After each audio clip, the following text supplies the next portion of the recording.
Hello students, good morning to all of you. I am Intermediate Sir, Physics faculty. Dear students, in our previous lecture we discussed about average power associated with purely inductive circuit, purely resistive circuit and purely capacitive circuit, right? So dear student, in our today lecture we discuss about our new topic average power associated with purely LCR series circuit. तो प्यारे बच्चों, जैसा कि आपने resistive, capacitive, inductive को separately solve किया, अब हम इन तीनों को मिक्स करके एक सिंगल फॉर्मेशन क्रिएट करेंगे जिसका नाम होगा LCR सीरीज सर्किट। बेटे थ्योरेटिकल आप कर चुके हैं और अब हम बात करते हैं मैथमेटिकल वे में आप average power LCR series circuit का कैसे फाइंड आउट करेंगे। ठीक है, so our today lecture start with new topic average power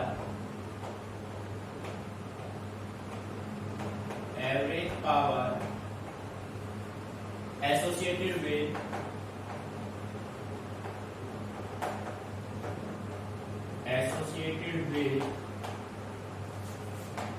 LCR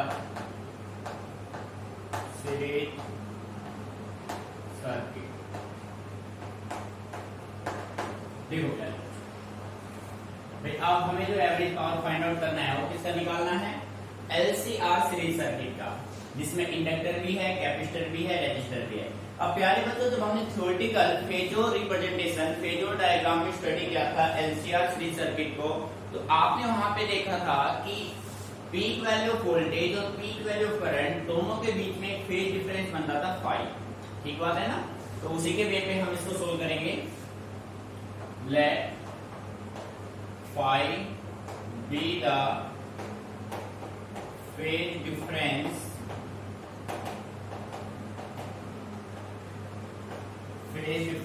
between V0 and I0।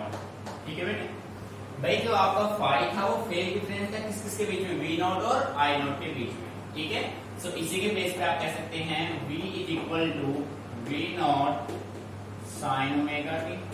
ठीक है, and I is equal to I0 sine omega t plus में क्या हो जाएगा भाई, five.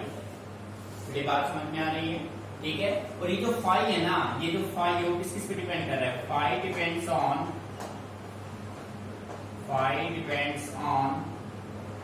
R, L, C and omega.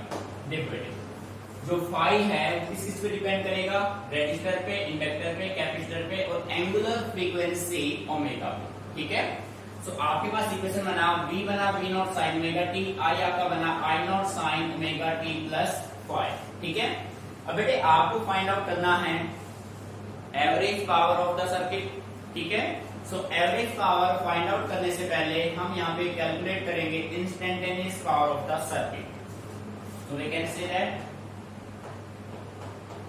instantaneous power of the circuit। और बेटे instantaneous power जो है आपका P किसके बराबर होता है, V into I. So we can say that V की वैल्यू क्या है, V0 sine omega t into I0 sine omega t plus five. ठीक है, सो प्यारे बच्चों आप इसको इस थोड़ा मॉडिफाई करके ऐसे राइट कर सकते हैं, V0 I0 sine omega t sign omega t plus five. बेटे आपका कंप्लीट फोकस बोर्ड पे होना चाहिए। यहाँ पे कुछ मैथमेटिकल फॉर्मूले हम यूज करेंगे, मैथ्स वाले स्टूडेंट को कोई प्रॉब्लम नहीं होगी और प्रॉब्लम मेडिकल वालों को भी नहीं होगी। बस जरूरी है कि आप अपना 100% फोकस बोर्ड पे रखें ताकि आपको बाद में कोई प्रॉब्लम ना हो। ठीक है, तो बेटे अब देखो यहाँ पे कुछ फॉर्मूले बनेंगे। एक फॉर्मूला ये बन गया साइन A प्लस बी का। बेटे साइन A प्लस बी का फॉर्मूला हम यहाँ पे राइट करेंगे, तो मैं यहाँ पे इंडिकेट कर देता हूँ साइन A प्लस बी। बेटे यहाँ पे ओमेगा टी आपने A मान लिया, फाई आपने B मान लिया। बेटे साइन A प्लस बी का फॉर्मूला होता है sine A into cos B plus cos A sine B। बेटे ये आपका होता है फॉर्मूला। ठीक है, हमने यहाँ पे अपना फॉर्मूला यूज किया। मीनिंग समझ में आ रहा है? तो अब आप इस फॉर्म को ओपन कर लेंगे तो देखो भाई P is equal to V naught I naught sine omega t. बेटे यहाँ तक तो सही है। इस फॉर्मूले को आप ओपन करेंगे तो ब्रैकेट में ले लो साइन ए कोस बी। बेटे बी कौन है यहाँ पे? फाई। ए है ओमेगा टी, फाई क्या है? बी। प्लस का sine cos A means cos omega t, sine B means sine phi. बेटे फॉर्मूला है समझ में? आपने इस फॉर्मूले को ओपन किया, ये फॉर्मूला जो है वो साइन ए प्लस बी के फॉर्म में है। साइन ए प्लस बी का फॉर्मूला होता है साइन ए कोस बी प्लस कोस ए साइन बी। बच्चे क्लियर? अब आप क्या करेंगे, इस साइन ओमेगा टी को इन सभी के साथ मल्टीप्लाई कर दीजिए। बेटे ध्यान दीजिए, अब हम इस साइन ओमेगा टी को इन सभी के साथ क्या कर रहे हैं? Multiply. So P is equal to V naught I naught H D. बेटे साइन ओमेगा टी को यहाँ से मल्टीप्लाई करोगे तो आपके पास रिजल्ट क्या बचेगा? देखो साइन को साइन से करेंगे, ये बनेगा sign square omega T into में कोस फाई। इसके साथ मल्टीप्लाई हो गया, प्लस का साइन साइन ओमेगा टी, ये आ गया यहाँ पे इनटू कोस ओमेगा टी, और बेटे इनटू में क्या है? Sign phi. मीनिंग समझ में आ रहा है भाई? Any problem? Everyone clear? बेटे फिर देख लो, हमने साइन ओमेगा टी को अंदर मल्टीप्लाई किया, साइन को साइन से मल्टीप्लाई किया, sine square omega T into में कोस फाई हो गया। साइन ओमेगा टी को यहां से मल्टीप्लाई करेंगे, sine omega t cos omega t sine phi. Meaning समझ में आया? अब प्यारे बच्चों फिर ध्यान दीजिए, यहाँ पे फिर एक फॉर्मूला बनेगा। यहाँ हम क्या करते हैं बेटे, यहीं पे मैं एक स्टेप में कर रहा हूं, आप ध्यान दीजिए इस बात को। हमने क्या किया, हमने इसको 2 से मल्टीप्लाई कर दिया। बात को समझना ध्यान से, आपने इसको 2 से मल्टीप्लाई कर दिया और 2 से इसको क्या कर दिया? डिवाइड कर दिया। बेटे बात को समझना, हमने इसको 2 से मल्टीप्लाई किया और 2 से आपने क्या कर दिया? डिवाइड कर दिया। बात समझ आ रही है? ठीक है, अपनी तरफ से क्या भाई हमने यहाँ पे आप ये लिख सकते हो, बट बेटे साइन स्क्वायर ओमेगा टी को आप मॉडिफाई कर सकते हैं, जैसा कि आप पहले भी कर चुके हैं 2 केसेस में। साइन स्क्वायर ओमेगा टी होता है 1 minus cos 2 omega t by 2। Meaning समझ में आया? बेटे ये फॉर्मूला आपने बना लिया, एंड यहां पे देखो बेटे 2 sine omega t cos omega t. बेटे ये एक मैथमेटिकल फॉर्मूला बनता है 2 sine theta cos theta is equal to sine 2 theta. So आप इसको राइट करेंगे साइन 2 ओमेगा टी। बेटे यहाँ पे बात समझ में आ गई? देखो मैथमेटिकल फॉर्मूले काफी यूज हो रहे हैं, तो आपको बस यही ध्यान रखने हैं। ठीक है, अब यहाँ पे वैल्यू पुट करते हैं हम। बेटे P is equal to V naught I naught. इसकी वैल्यू क्या पुट करेंगे भाई? इसकी वैल्यू यहाँ से कोस फाई तो मल्टीप्लाई में है, कोस फाई। इसकी वैल्यू पुट की आपने 1 minus cos 2 omega T upon 2। यहां तक सोल्व हो गया भाई? बेटे इसका फॉर्मूला यहाँ प्लस का साइन फाई को आगे ले लो, साइन फाई। ठीक है बेटे, इसका फॉर्मूला बन गया इनटू साइन 2 ओमेगा टी, और डिवाइड किससे कर देंगे आप? 2 से। बेटे यहाँ तक कोई प्रॉब्लम? मीनिंग सही समझ में आ रहा है? देखो एक बार फिर एक्सप्लेन कर लेते हैं। बेटे आपके पास ये फॉर्मेशन बना था, आपने इसको क्या किया? 2 से मल्टीप्लाई किया, 2 से डिवाइड किया। ये 2 sine omega t cos omega T, formula बन गया साइन 2 ओमेगा टी का। ठीक है, आपने यहाँ पे इंडिकेट इसको किया है। बेटे साइन स्क्वायर ओमेगा टी को आपने सोल्व किया तो ये बना 1 minus cos 2 omega t by 2। ठीक है, तो ये सारे वैल्यू आपने यहाँ पे पुट कर दिए, ये आपके पास रिजल्ट बन गया इसका। अब यहाँ से देखो बेटे, यहाँ भी 2 है, यहाँ भी 2, कंप्लीट में से 2 आप कॉमन ले लो। ठीक है, सो P जो आपका होगा वो आपका होगा V naught I naught by 2 cos phi 1 minus cos 2 omega t. ठीक है भाई, अब डिवाइड में 2 नहीं रहेगा, प्लस का sine phi into sine 2 omega t. ये बात समझ में आ रही है? ठीक है भाई, यहां तक मीनिंग क्लियर? तो बेटे ये कौन सा पावर आया है? ये आपने फाइंड आउट किया है इंस्टेंटेनियस पावर, बट हमें फाइंड आउट क्या करना है, एवरेज पावर, ठीक है। So we can say that average power, यहां पे नोट कर देते हैं, average power of AC over complete cycle, ठीक है। तो बेटे एवरेज पावर का फॉर्मूला आपको अच्छे से क्लियर है, P average equal to 1/t integration 0 से t p इंटू dt। देखो बच्चे, बेटे ये जो पावर आपका आया, ये आपका आया instantaneous power of the circuit, but हमें फाइंड आउट करना है एवरेज पावर। और जैसा कि आप जानते हैं एवरेज पावर का फॉर्मूला होता है 1/t 0 से t p इंटू dt, ठीक है बच्चे। सो बेटे अब यहां से p की वैल्यू आप यहां से पुट कीजिए। सो आप कह सकते हैं p average is equal to v naught i naught by 2t, bracket use कीजिए, p की वैल्यू, अब p की वैल्यू आपके पास ये है, तो बेटे आप इसको ऐसे राइट करेंगे cos फाई, ठीक है। तो dt के रेस्पेक्ट में इंटीग्रेशन करना है, या एक स्टेप बढ़ा लेते हैं, चलो भाई आप यहां से इसको कंप्लीटली इंटीग्रेट कर दीजिए, इंटीग्रेट 0 से t, अब ब्रैकेट यूज कीजिए, इस कंप्लीट को एज इट इज नोट कर दीजिए, cos into 1 minus cos 2 omega t plus का sine sin phi into sin 2 omega t, बेटे ब्रैकेट क्लोज करो और इंटू में क्या रहेगा dt। नहीं समझ में आ रहा है? आपने क्या किया, p की value complete as it is आपने वहां पे रख दी, ठीक है।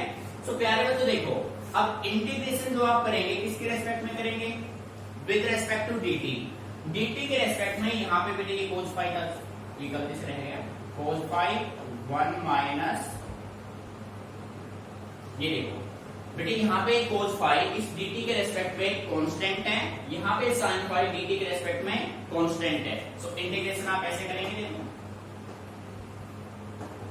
p average is equal to v naught i naught by 2t, bracket use कीजिए, cos phi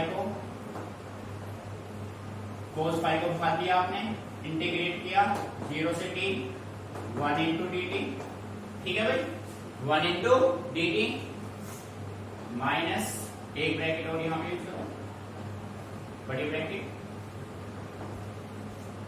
1 into dt minus integrate 0 से t cos 2 omega t into में dt, बेटे प्लस में sin फाई कॉमन ले लो, इंटीग्रेट 0 से t sin 2 omega t into में dt, bracket लो।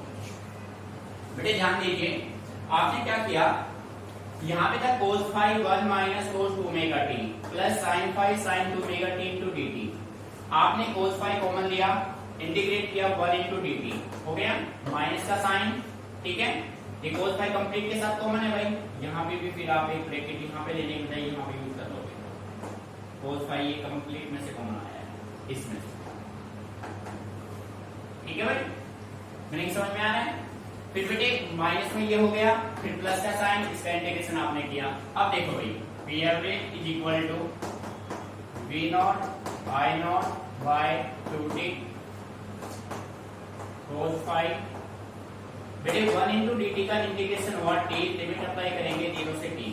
तो बेटे अब ध्यान दीजिए, जैसा कि आप पहले केसेस में सोल्व कर चुके हैं, इन दोनों का इंटीग्रेशन क्या रहेगा 0, सो माइनस का साइन 0 प्लस का साइन 0, इन दोनों के इंटीग्रेशन क्या होके आएंगे 0। आपको दिखाने का कोई रिक्वायरमेंट नहीं है, फिजिक्स में कोई नहीं पूछेगा कैसे आया, पर आपको क्लियर होना चाहिए कैसे आया। और प्रीवियस लेक्चर में AC circuit average power of RLC में हम इनको प्रूव कर चुके हैं, ठीक है। सो बेटे अप्लाई कीजिए, P average is equal to V naught I naught by 2t into cos phi, limit apply करेंगे upper limit minus lower limit, ठीक है भाई। So P average is equal to V naught I naught by 2t into cos phi into t, बेटे t से t क्या हो गया, cancel. So we can say write P average is equal to V naught into I naught into cos phi. और बेटे इस 2 को आप क्या राइट कर सकते हैं, under root 2 into under root 2। और जैसा कि हम जानते हैं वी नॉट बाई रूट 2 किसके बराबर होता है, बी इफेक्टिव के। आई नॉट बाई रूट 2 किसके इक्वल होता है, आई इफेक्टिव के। तो बेटे आप कह सकते हैं P average is equal to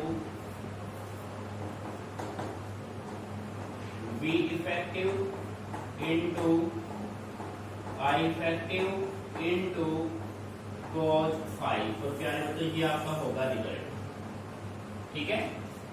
we effective I effective into cos phi, ये आपका फाइनल आंसर। क्लियर। सो बेटे इसको आपको अच्छे से एक बार ऑब्जर्व करना है, एक बार फिर इसको एक्सप्लेन करते हैं, ठीक है। यहाँ पे देखो बस फॉर्मूले 2-3 टाइम्स रिपीट हुए हैं, तो फॉर्मूला का बेसिकली आपको ध्यान रखना है, बाकी बिल्कुल नॉर्मल है, ठीक है। अच्छे से एक बार कॉपी करो, इसको अगेन करते हैं।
बेटे एक बार फिर देख लो इसको अच्छे से, कंप्लीट फोकस बोर्ड पे कीजिए। देखिए बेटे आपको फाइंड आउट करना था average power associated with LCR series circuit. बेटे आपने जब थ्योरेटिकल इसको किया था, फेजोर से जब आपने इसको किया था, तो आपने देखा था फाई जो है वो फेज डिफरेंस बनता था वी नॉट और आई नॉट के बीच में। So B equal to V naught sine omega t, और आई आपका हो जाएगा I naught sine omega t plus phi. सबसे पहले आपने फाइंड आउट किया instantaneous power of the circuit, P equal to V into I, V naught sine omega t into I naught sine omega t plus five, ठीक है भाई।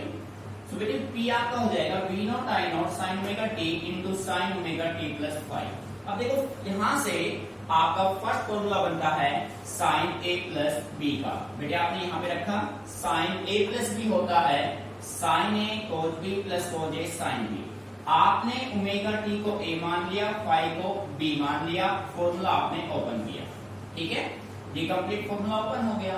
फिर बेटे आपने क्या किया, आपने साइन ओमेगा टी को इन सभी के साथ मल्टीप्लाई किया, ठीक है। साइन को साइन से मल्टीप्लाई किया, साइन स्क्वायर ओमेगा टी बना इंटू में cos phi plus sine omega t cos omega t sine phi बना। फिर बेटे आपने क्या किया, आपने देखा अगर हम इस साइड को 2 से मल्टीप्लाई 2 से डिवाइड कर दें तो ये एक मैथमेटिकल फॉर्मूला बन जाता है 2 साइन थीटा कोस थीटा होता है साइन 2 थीटा के इक्वल, ठीक है। फॉर्मूला आपने बना लिया। बेटे यहां से आपने V naught I naught cos phi, फिर आपने इस साइन स्क्वायर ओमेगा टी को सोल्व किया। बेटे साइन स्क्वायर ओमेगा टी होता है 1 minus cos 2 omega t by 2, ये फॉर्मूला आपने ओपन किया, ठीक है। अब यहां से इसमें से भी 2 कॉमन आ रहा है, इसमें से भी 2 कॉमन आ रहा है, तो 2 को आपने कंप्लीट कॉमन ले लिया। ये बेटे आपका आ गया इंस्टेंटेनियस पावर। पर हमें फाइंड आउट करना है एवरेज पावर। जैसा कि आप जानते हैं average power of AC over complete cycle होता है P average is equal to 1 by t 0 से t P into d t, ठीक है भाई। तो बेटे आपने क्या किया, सेम ये रिजल्ट एज इट इज वहां पे पुट कर दिया। P average V naught I naught by 2 और टी कहां से आया, एवरेज से। cos 5 1 minus cos omega t plus sin 5 sin omega t into d T. अब हमें जो इंटीग्रेशन करना है वो किसके रेस्पेक्ट में करना है, with respect to dt।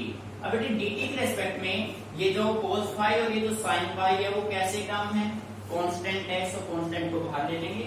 cos phi integrate आपने किया 1 into dt cos omega t into dt sin phi को मान sin ओमेगा t। ठीक है बेटे 1 का डिफरेंस 1 into dt का इंटीग्रेशन और t cos ओमेगा t इसका क्या हो जाएगा 0 और इसका भी क्या हो जाएगा 0। ठीक है फिर आपने यहाँ पे लिमिट अप्लाई की, अपर limit minus lower limit v naught i not by 2t cos phi t minus 0। बेटे t से t कैंसिल हो गया, 2 को आपने इस फॉर्म में लिख दिया √2 into √2। अब ये वैल्यू बन गया v फैक्टर, ये बन गया i फैक्टर इनटू में cos phi। बेटे यहाँ पे जो cos phi है ना ये रिप्रेजेंट करता है पावर फैक्टर। ठीक है सो एक बार इसको ऑब्जर्व कर लीजिए, फिर नेक्स्ट टॉपिक अपना करते हैं पावर फैक्टर।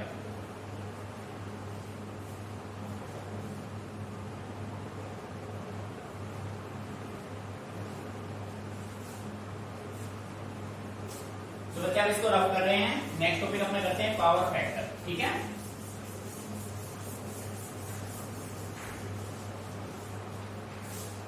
देखिए बच्चे हेडिंग बना लो पावर फैक्टर। बेटे पावर फैक्टर को सिंबल cos phi से हम रिप्रेजेंट करते हैं। यहाँ पे जो एवरेज पावर ऑफ एलसीआर में जो cos phi आया है ये आपका क्या है, दिस इज पावर फैक्टर। ठीक है सो पावर फैक्टर में आप कह सकते हैं पावर फैक्टर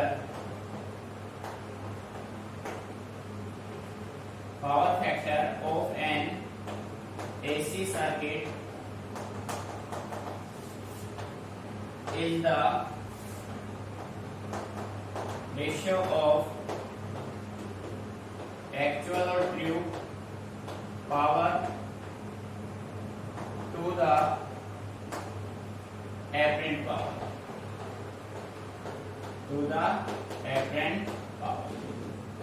ठीक है सो बेटे जो पावर फैक्टर आपका होगा पावर फैक्टर, ठीक है cos phi वो आपका होगा actual power means true power, उसको डिवाइड कर दीजिए एपरेंट पावर से, एपरेंट पावर। ठीक है बेटे अब हम स्पेशल केस की बात करते हैं। देखो यहाँ से 1 मार्क्स में क्वेश्चन बनने के पूरे चांसेस हैं। क्वेश्चन किस लैंग्वेज में बनेगा वो आप देखो, इसके स्पेशल केस में स्पेशल केसेस। मेरे स्पेशल केस में फर्स्ट आपने लिया फॉर प्योरली रेजिस्टिव सर्किट। अब बेटे ध्यान दीजिए फर्स्ट केस आपका है प्योरली रेजिस्टिव सर्किट। अब बेटे प्योरली रेजिस्टिव सर्किट में आपने देखा था V और I सेम फेज में थे, V और I सेम फेज में होंगे तो उनका जो फेज डिफरेंस होगा वो कितना बनेगा 0 बनेगा। सही बात है ना, VI सेम फेज में है और प्योरली रेजिस्टिव सर्किट जो आपका फाई होगा बेटे ध्यान दीजिए जो फाई होगा वो फाई की वैल्यू क्या होगी 0 डिग्री होगी। So power factor P equal to cos phi और cos phi की वैल्यू क्या है 0। सो P की वैल्यू क्या हो जाएगी बच्चे बेटे phi 0 क्यों बना, इसका रीजन है as we know that in purely resistive circuit V and I are in same phase। दोनों सेम फेज में है, एक दूसरे के पैरेलल होंगे तो एंगल कितना बनेगा 0 डिग्री। नहीं समझ में आया। ठीक है अब सेकंड, इसी के बाद सेकंड आप लेते हैं फॉर प्योरली इंडक्टिव सर्किट। बेटे प्योरली इंडक्टिव सर्किट की अगर हम बात करें तो प्योरली इंडक्टिव सर्किट में आपने देखा था V लीड करता है I को एक फेज डिफरेंस π/2 से। सो phi की वैल्यू इसमें क्या हो जाएगी, phi की वैल्यू हो जाएगी π/2 मींस 90 डिग्री। ठीक है सो बेटे power factor P is equal to cos phi और cos phi की वैल्यू 90 और बेटे cos 90 क्या होता है 0। सो P आपका क्या हो जाएगा 0 हो जाएगा। बेटे ध्यान रखना है रेजिस्टेंस के लिए, रेजिस्टिव के लिए पावर फैक्टर की वैल्यू क्या होगी 1 मैक्सिमम और इंडक्टिव के लिए क्या होगी 0। सिमिलर हम फाइंड आउट करते हैं इन केस ऑफ कैपेसिटर।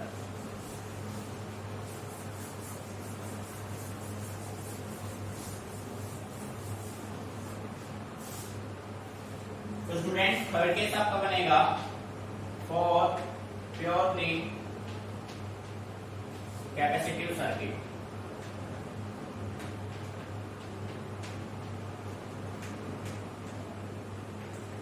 बेटे प्योरली कैपेसिटिव सर्किट में जब थ्योरेटिकल आपने किया था तो आपने पाया कि V लैग करता है I को पाई बाय 2 से, या हम कह सकते हैं I लीड करता है V को पाई बाय 2 से। सो फाई की वैल्यू जो होगी वो पाई बाय 2 और किसके बराबर होगी 90 डिग्री।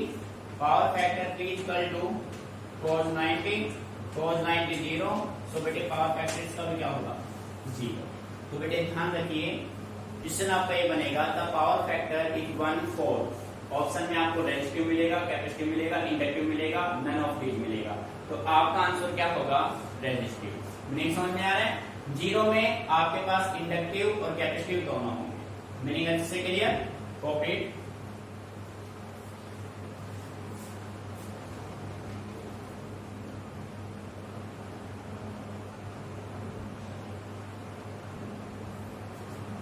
स्टूडेंट्स इसको रब कर देते हैं, ठीक है। बड़े नेक्स्ट टॉपिक देखो, आपने स्टडी किया था LCR 3 सर्किट थ्योरेटिकल, तो उसमें आपने लास्ट में फाइंड आउट किया था इंपीडेंस। तो अब हम समझते हैं what is the impedance of an LCR 3 circuit. बड़े नेक्स्ट टॉपिक हेडिंग बना लीजिए इंपीडेंस। इंपीडेंस सिंबल इसका था Z, ठीक है। सो आप डेफिनेशन में कह सकते हैं impedance of an AC circuit is the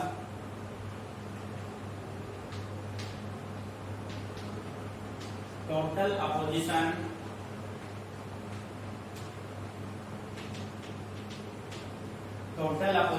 caused by the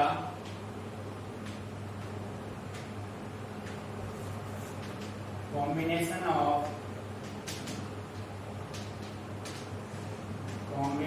of L, C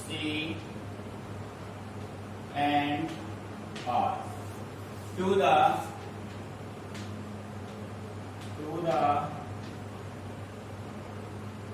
flow of current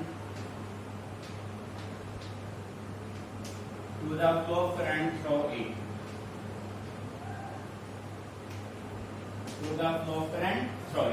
बेटे देखिए आपने क्या किया, एक सर्किट कंस्ट्रक्ट किया और उस सर्किट में आपने inductor L, capacitor C, resistor R को सीरीज में कंबाइन किया। अब ये तीनों ही उस सर्किट में जो करंट सप्लाई आप करेंगे ये तीनों उस करंट को अपोज करेंगे, तो ये फिनोमेना आपका क्या होगा इंपीडेंस, ठीक है। सो मैथमेटिकली आपने स्टडी किया था Z is equal to V0 by I0 is equal to under root R square plus XL minus XC का स्क्वायर। ये रिजल्ट आपके पास बना था। और आप ये कह सकते हैं but XL is equal to omega L and XC is equal to 1 upon omega C। तो बेटे इसी के बेस पे आप बना सकते हैं Z को, Z equal to under root R square plus omega L minus 1 upon omega C का स्क्वायर। और बेटे ये रिजल्ट जो है आपका न्यूमेरिकल में यूज होगा। बात समझ आ रही है। Z equal to R square plus omega L minus 1 upon omega C complete का होल स्क्वायर। नहीं आया समझ में, ठीक है बेटे। इसके बाद एक नेक्स्ट टॉपिक आपके पास बनता है सस्पिटेंस।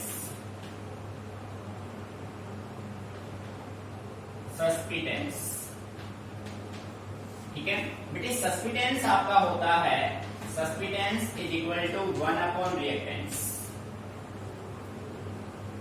देखो बेटे susceptance equal to 1 upon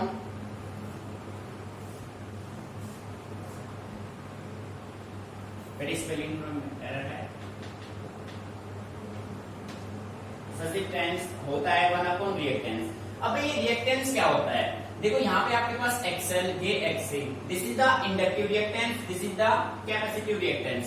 so X word किसको रिप्रेजेंट कर रहा है, रिएक्टेंस को। सो आप कह सकते हैं susceptance is equal to 1 upon X, ठीक है बेटे। इसके बाद एक नेक्स्ट टॉपिक आपका बनता है admittance.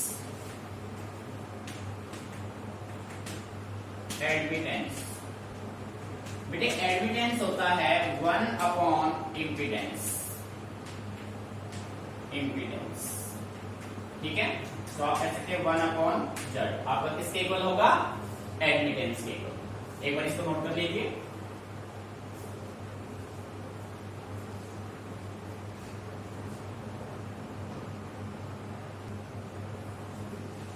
Students, our next topic is Q factor और we can see that quality factor.